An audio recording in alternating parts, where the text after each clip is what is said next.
Operation सिंदूर में कि भारत ने और ताली बजा बजा के कर लिया कब्जा इस्लामाबाद, अब कराची, और अब थोड़ी देर में वहां के मेजर कमांडर जिनके साथ ट्रंप डिनर करते हैं, जिनके साथ लंच करते हैं, उन्हें गिरफ्तार कर लिया। ये सब कहने वाले कौन थे? वही आर्या साहब, जिन्होंने कहा कल एक टीवी डिबेट में कि इजराइल तो मेरा छोटा भाई है। अच्छा, उनका गुनाह भी हम कैसे माने? जब हमारे प्रधानमंत्री वहां मदरलैंड और फादरलैंड का जिक्र करते हो तो फिर कोई तो भाई मान लेगा, और जब भाई मान लेगा, और उस पर जो ईरान का वाणिज्यिक दूतावास है हैदराबाद में, उन्होंने जो कमेंट लिखा है उसे पढ़कर अब भारतीय लोगों का तो शर्म से सिर झुक जाएगा। जब पहले दिन अपने जहाज वहां से रिलीज हुए होर्मुज से, तो क्या कहा था ईरानी विदेश मंत्रालय ने कि हमने भारत सरकार के लिए नहीं, जो भारत के नागरिक हमारे प्रति सिंपैथी रखते हैं, हमारे साथ हैं, ये गैस और तेल के टैंकर उन्हें जीवित रखने के लिए हमने भेजे। इतनी बड़ी बात कहने के बाद भी भारत के कुछ लोग हैं जो सवाल खड़े करते हैं। कल तो ट्रंप से 40 मिनट बात हुई है, क्या हुई है? अब तक तो आधिकारिक घोषणा नहीं हुई, अब तो ट्रंप ने नहीं कुछ लिखा। प्रधानमंत्री मोदी भी राहत महसूस कर रहे होंगे, कहीं अंदर की बात न लिख दे तो समस्या उत्पन्न हो जाए। लेकिन मैम, जो वीडियो वायरल है और उस पर जो ईरान के दूतावास ने जो कमेंट लिखा है, उसे आप कैसे देख रही हैं?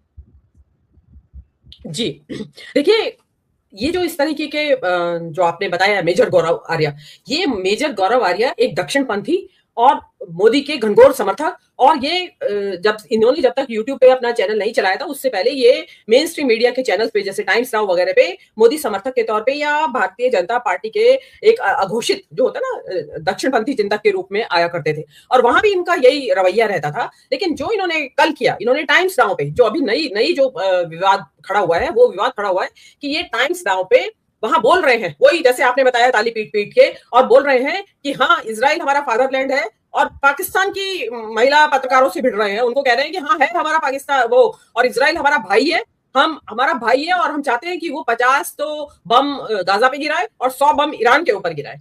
अब अगर सरकार के समर्थक लोग, क्योंकि देखिए ईरान के जो वाणिज्यिक दूतावास है, उन्होंने ये ट्वीट इसलिए रिट्वीट किया है, इस पे ऑब्जेक्शन इसलिए उठाया है कि उनको मालूम है कि ये मेजर गौरव आर्या कौन है। मैं इसके बारे में आपको बताती हूँ अभी कि ये पहली बार पंगा नहीं ले रहा ईरान के साथ, ये पहले भी ले चुका है। तो वो जो है उन्होंने इसलिए इसका ऑब्जेक्शन लिया है कि ये मेजर गौरव आर्या सरकार का आदमी है, उनके ही लिए काम करता है, और ये जो बोल रहा है वो वास्तव में भारत सरकार का जो दिमाग में चल रही हैं चीजें, उनको बोल रहा है ये।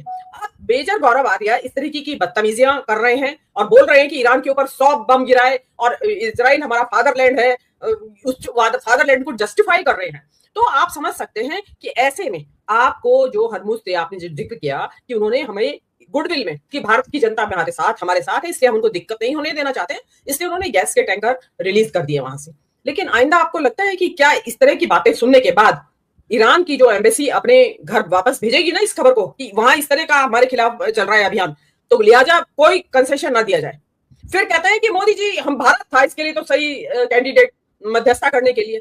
मतलब इस तरीके की आपकी फादरलैंड तो आपका इजराइल, और गालियां आप दे रहे हैं इजराइल को, और अभी भी ऑनलाइन दे रहे हैं। ये कल की ही बात है, जबरदस्त एक्स के ऊपर बहुत जबरदस्त तरीके से इसकी बहस चल रही है इसी मेजर गौरव आर्या के ऊपर। और ये मेजर गौरव आर्या शिव कुमार जी पहली बार नहीं है, आपको ध्यान होगा ऑपरेशन सिंदूर के दौरान जो वहां के जो ईरान के जो विदेश मंत्री थे अब्बास अरागची, वो उस दौरान पाकिस्तान आए पहले, और उसके बाद वो इंडिया आए, और वो जब इंडिया में थे उस वक्त ऑनलाइन ये मेजर गौरव आर्या कह रहा था कि ईरान से सुअर आया हुआ है एक, और उसने टीवी के ऊपर सुअर की वो अब्बास अरागची की फोटो के ऊपर पिग लिखा, सुअर लिखा।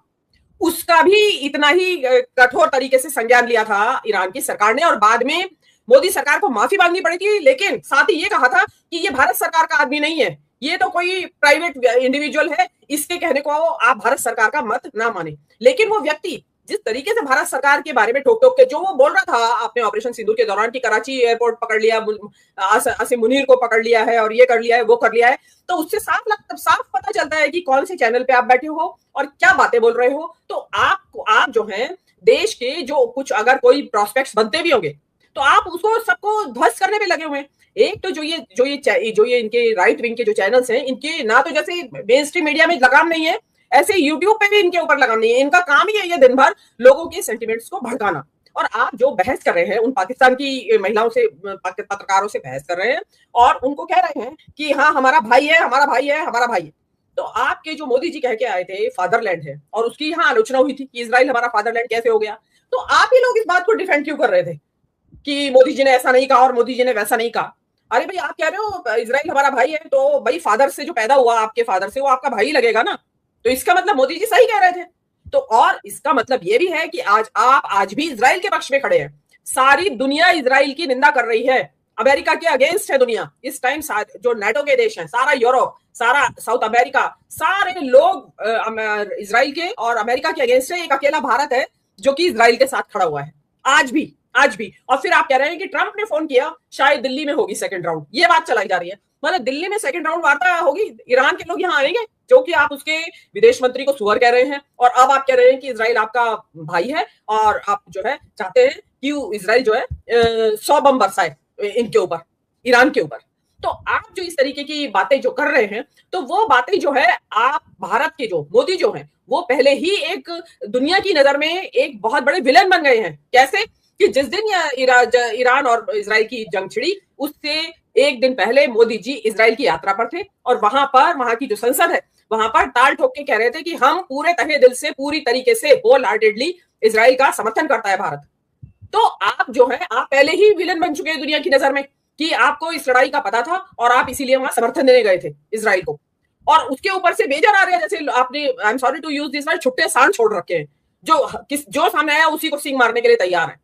तो आपको जो है इन चीजों से, आप उनको एक्चुअली तो क्या है, आप अपनी जो जनता है उसको मुसलमानों के खिलाफ भड़काने के लिए इस तरीके के आपने ये छुट्टे सांड छोड़े हुए हैं, और वो सींग मारते रहते हैं। उनको ये नहीं पता है कि इसका हमारी विदेश नीति पे क्या असर पड़ेगा। उनको ये सोचना चाहिए कि भारत की विदेश नीति पहले ही फेल हो चुकी है, असफल हो चुकी है। मोदी जी बिल्कुल असफल हो चुके हैं विदेश नीति और कूटनीति के फ्रंट पे। और आप जैसे लोग बजाय उसको कुछ संवारने के, कुछ अपनी रास्ता निकालने के, आप आप इस तरीके की बातें कर रहे हैं। ईरान जिसको कि दुनिया ने लोहा मान लिया है, जिस ईरान का दुनिया जिसके साथ खड़ी है, चाइना, रशिया, यूरोप को, सब कंट्रीज खड़े हैं, सबने मना कर दिया है कि नहीं, हम ईरान के ऊपर हम हमला करने के लिए आपके साथ नहीं जाएंगे।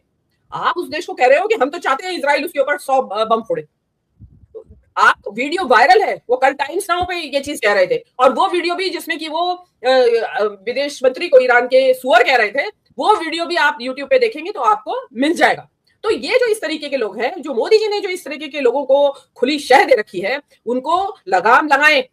आपके यहाँ ऐसे ही आईटी सेल के लोग हैं। अभी ट्रंप जो है यहाँ पे मोदी जी को कॉल कर दे तो आप 2 मिनट में आप मास्टर स्ट्रोक हो जाता है, 2 मिनट में ट्रंप भी बढ़िया हो जाते हैं आपके लिए। अभी ईरान वालों ने टैंकर भेज दिया तो आप कह रहे हैं कि देखो जी, ईरान से तो हमारी दोस्ती है। तब कहाँ थी आपकी? तब तो आपने गालियां नहीं दी ईरान को, जब उन्होंने आपके लिए टैंकर रिलीज कर दिए, और आज आप ईरान के लिए गालियां दे रहे हैं। इससे ये पता चलता है कि देखिए शिव कुमार जी, ये जो सरकार है, जो न्यूज यूट्यूब चैनल्स कुछ समझदारी की बात कर रहे हैं, कुछ आपको सही रास्ता दिखा रहे हैं, उनके ऊपर तो आप तरह तरह के कानून लाने की तैयारी कर रहे हैं। लेकिन ये इस तरीके के जो छुट्टे सांड आपने छोड़ रखे हैं, गौरव आर्या जैसे, उनके ऊपर आप लोग किसी तरह की कोई पाबंदी, किसी तरह की कोई रोक टोक, वो कोई उनके लिए कानून है या नहीं है? वो अपने चैनल पे तो बोलते हैं अनर्गल।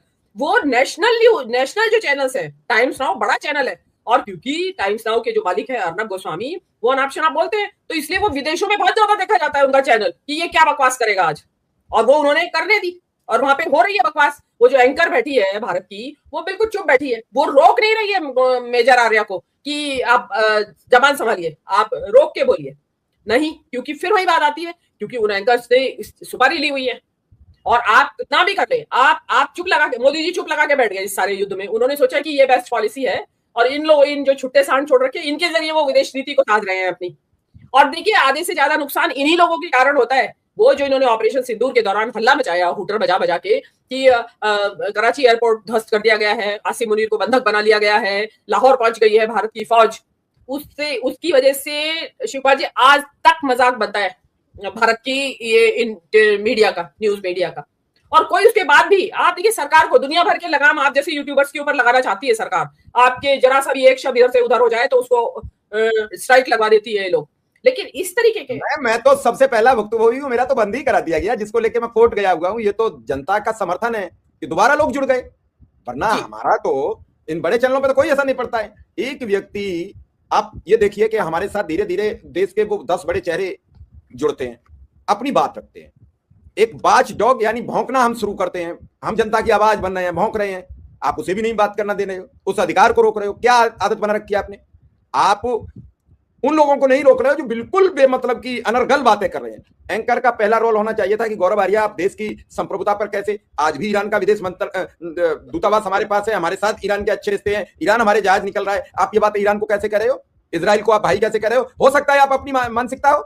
ये तो ठीक उसी तरीके से हो रहा है जैसे हमारे देश की छवि बिगाड़ने के लिए ये सभी चैनल्स पाकिस्तान से किसी न किसी को पैसे देकर ले आते हैं, फिर वो चैनल पर बैठ के हमारे देश की गरिमा गिराता है और हम तालियां पीटते हैं, फिर हम बेकाबू हो जाते हैं। तो बुलाते क्यों हो उसे?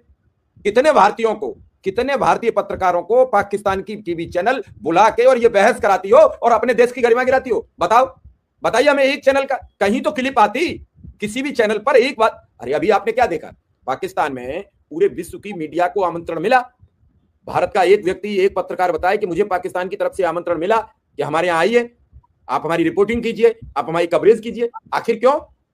क्यों फिर हमारे चैनल पाकिस्तान के लोगों को बुलाकर हमारे देश की गरिमा क्यों गिराते हैं? क्या इसके लिए आईटी मिनिस्टर ने या सूचना प्रसारण मंत्रालय ने चैनलों को नोटिस दिया? पूरे प्रोग्राम में जब ऑपरेशन सिंदूर चल रहा था, कौन से चैनल पे पाकिस्तान का एक समर्थक नहीं बैठा था? कौन से चैनल पे पाकिस्तान का पत्रकार नहीं बैठा था? हम देश में अपनी बात कर रहे हैं कि ये करना चाहिए, हमारी सेना के लोग बता रहे हैं, तो हमारी सारी जो कमजोरियां वो आ रही हैं टीवी पर कि नहीं आ रही है, और उन पर बहस हो रही है। यही नजर आ रही है, टीवी से निकल के लग रहा था बाहर ना आ जाए। जी, सबसे ज्यादा। जी हाँ दोस्तों, ये थी अब तक की मालूमात जो मैंने आपके साथ शेयर की है। वीडियो कैसी लगी अपनी राय का इज़हार कमेंट बॉक्स में ज़रूर करें। अगर आप भारतीय मीडिया का रिएक्शन देखना और सुनना पसंद करते हैं तो चैनल को सब्सक्राइब करें, ताकि इस तरह की इन्फॉर्मेटिव वीडियो अब तक बर वक्त पहुँच रहे। जैसे कोई नई मालूमात है तो मैं आपके साथ ज़रूर शेयर करूँगा। हाज़िर होते हैं नई वीडियो के साथ, नई अपडेट के साथ। नेक्स्ट वीडियो दीजिए इजाज़त। अल्लाह हाफ़िज़।